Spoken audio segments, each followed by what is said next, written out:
my friend, there is a very deep love and unconditional love and peace that surrounds you, that wants to be with you because it's everything that is, and you are going to be okay because there's a part of you that doesn't live, it doesn't die, it's never been born, so it can't die. It's the eternal love that radiates through you and within you, and it's where you came from. It's where you came from. Okay, you're not pointing the camera at me. Sorry. Okay, and so ultimately everything is going to be okay, and everything that comes from the source returns to the source. So I love how my friend Eckhart Tolle once said, he said, if you want more time is what you will get. If you want more pain is what you will get. There is an endless abyss of time. There is an endless abyss of pain and suffering. So he says, if you invite a deep, deep peace within yourself, and you take on that peace and you just let go, you could even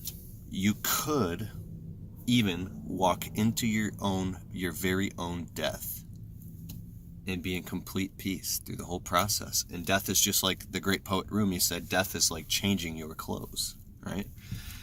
So once you can let that go, there's a book called Letting Go by David R. Hawkins. He's the author of Power versus Force. There's different calibrations of, unconditional love. The highest is peace. That's of God. The 12th density, the 12th dimension would be that of God himself. The lowest is shame and fear. Shame is the lowest, and that's all the way down to what you would call the devil or Satan or demons use to grab you in the lower astrals to destroy you, because he comes to kill and destroy. That's what the enemy does. And when you realize that and you let all that stuff go and you allow yourself to vibrate up to the higher levels of consciousness,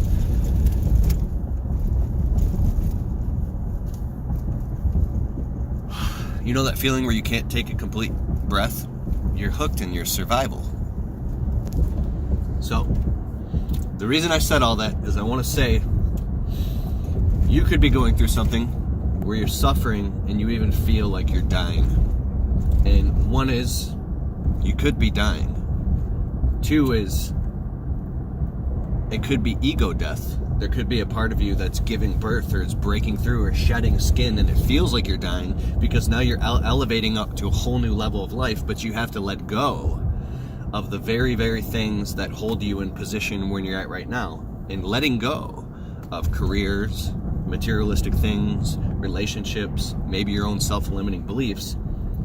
These things are like a tumor that are hooked to you. They're hooked to you, and they actually have woven themselves into the actual fabric of your being. So to remove them is like ripping off an arm. This thing is feeding off of you, right? And if you remove that thing, you're going to have a wound and you're going to be bleeding. It feels like you can't live without it. It's inseparable because it's the very belief structure that has a stable datum in your consciousness that literally helps you function. So you might be operating over the top of some dysfunction that's been around for a long, long time, and now it's time for you to shed and grow. And if you don't grow and bloom and blossom like a rose, you could actually die. So if you keep holding on to this thing, right, now we're talking about you being a creator, that this is a conscious choice. It comes from a deep, deep level of unconditional love and consciousness, that you go through this dying, this shedding, into breaking through. Imagine like there's concrete and a rose sprouts up in a little crack and the thing grows into an entire tree. That process of a butterfly, the cocoon, right? It dies, but then there's a new birth, right? There's a new earth. By only connecting to these deep states of unconditional love and high vibration and consciousness and being and connecting to God in the 12th density, the 12th dimension, which is unconditional love and that of peace, and letting go and cutting away and releasing the low levels of consciousness.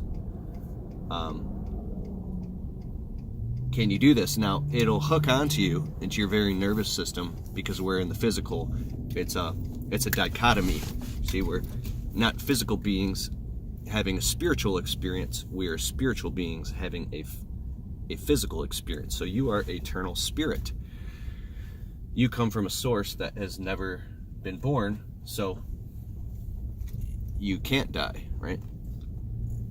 When you realize that you are a physical being having a spiritual experience, then you realize that the physical part of you is nothing more. When it suffers and when it cries, you look at like the antics of a child, right? And I'll finish up here. This is the most important part. So when I'm suffering, I could say, I'll talk about myself, I could say, oh, there goes Keith again.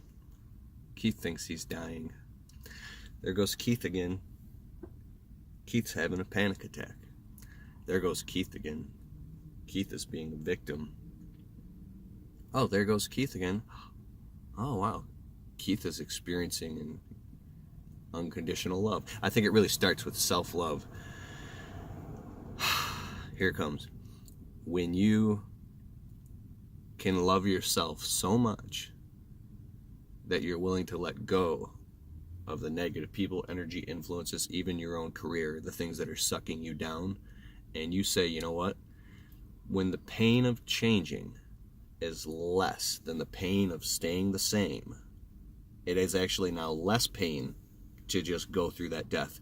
And whether it actually be your own physical death, maybe the pain is so bad, but more oftentimes than not, you wouldn't be here unless you were here for a reason, right?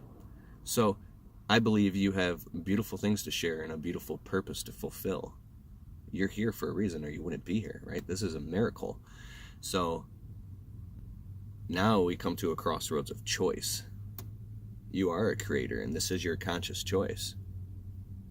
You can command, in my opinion, the very cells of your body. You can at least give it a shot. With all the faith in the world and all the conviction, Jesus said, to the least which is among you, all of you can do everything that I have done and even greater things.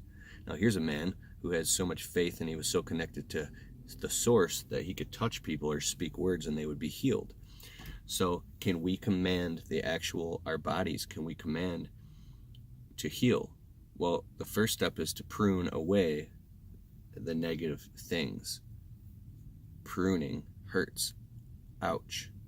But if those things are going to suck you down in the water, like the Titanic, you got your own little lifeboat and you have other people, maybe people you love in your own family are drowning you to death. It could be your spouse. It could be anything. Now it's either you're going to die or you're going to let go and you're going to live. So this is life or death. And once you can get so aware of that moment by moment, that's how these people who have what's called the big picture, somebody who's gone through a traumatic illness or dis-ease, they almost died. They've been on their deathbed or they've been in a traumatic car accident. Sometimes these pictures, I have a cousin, I can't say his name, he hasn't given me permission. It happens to be my cousin. Actually, he's not, he's like my third cousin, right? He got in a traumatic car accident. He fell asleep at the wheel because he was working so many hours and so stressed out. He veered into oncoming traffic into a semi-truck, and the semi-truck literally hit his car head on. It shaved from the headlight, ripped the whole side of his car off, ripped the doors off of his car. And when you looked at the car, like if it was literally, I'm not kidding, 1 inch over, oh, he would have been completely dead. He walked away with nothing more than like, I think he like broke his hand and got like a scratch on his face. And when you look at the car, the whole driver's side of the car is ripped off like a tuna can. Like you just rip, it was, when you see it, it's amazing. Now he's on Facebook at night. Like he's an average guy. He's got a wife. I think he's got a kid. He's got a little small computer business. And he's coming on Facebook saying, I just want to let you know that you are loved. If you don't feel that you're loved, you have to know that you have love. And he's saying all these things. And this has been going on for like a year straight now. And he's staying in that place because he has what Dr. Wayne Dyer called the big picture. So when there's chaos and turmoil going around you, right, you might see somebody who's a little bit older in their 60s now, or somebody who's like, they're like a saint. The drama can't grab you anymore because you know like in the book, The 48 Laws of Power, the drama, even if you get mixed up in drama, it will suck you down to the bottom and it will drag you along the bottom. So you say, well, I can't live and let die, right? But you have to love yourself first. You have to love yourself. You got to put the oxygen mask on yourself first, like in the plane, before you can do it for other people. And then once you take care of yourself, then you can give to other people. And also, like Dr. Wayne Dyer said in his book, there's a spiritual solution to every problem. All the suffering in the world will not, if you're suffering, it will not help a starving kid in Ethiopia. It won't change anything. And all the happiness in the world won't make somebody,